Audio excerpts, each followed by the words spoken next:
Hi second graders! Today we're going to start our new science lesson with an experiment and let you guess which lesson we're talking about.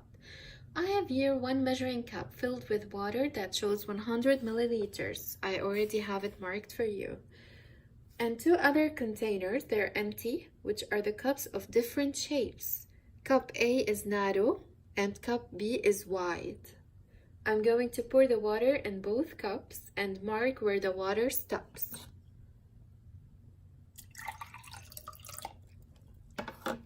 The water stops here, and in the other one,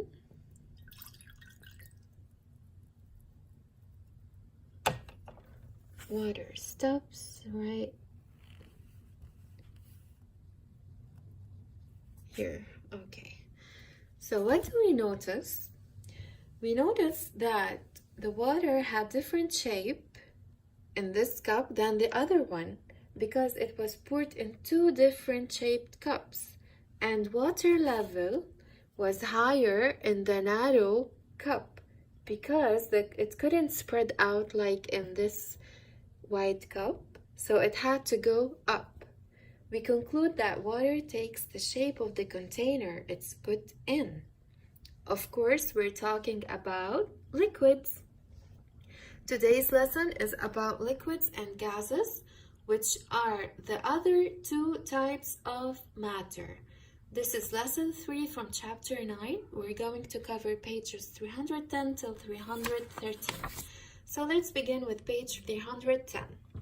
What is a liquid? A liquid is a kind of matter that takes the shape of the container it is in. Like here, the water took the shape of this container. Without a container, liquids flow and have no shape. Let me pour this back here.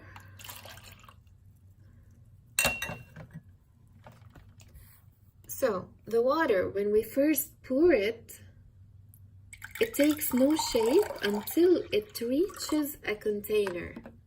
You see how? Just like here in this picture, the water is flowing.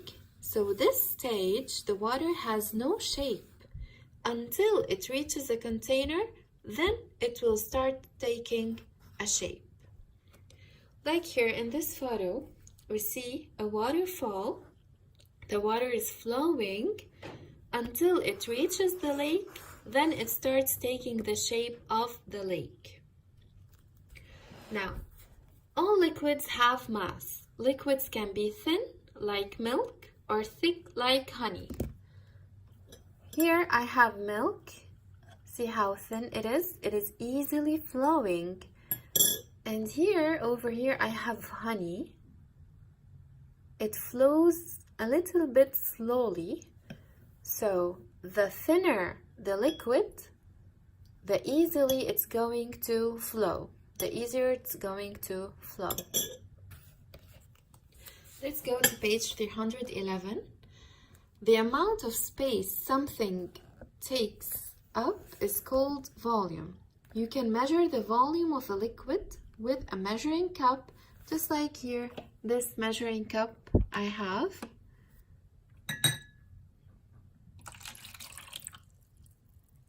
A measuring cup is a cup that has unit of measurement and numbers that shows the volume of a liquid it has. So here this amount of water has 100 milliliters as volume. Now the measuring cups in the picture can hold the same amount. One cup is holding a greater volume of liquid than the other. Here you see the same shape of cups. They can hold the same amount. But in this one, we poured more water than the other one. I already have these for you.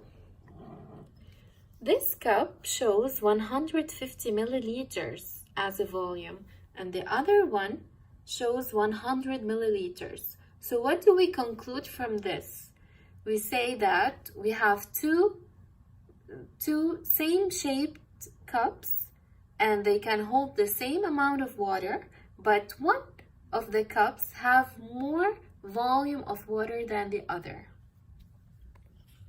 Now, just a note, the unit of measurement for the volume of a liquid could be in milliliters and could be in ounces. Here we are using the ml, which is the milliliters. Now let's go to page 312. What is a gas? A gas is the third kind of matter. A gas is a kind of matter that spreads to fill the space it is in. The air we breathe is made of many gases. Oxygen is one of the gases we breathe. So, just like the liquids, gases have no shape of their own. But what is the difference between a liquid and a gas?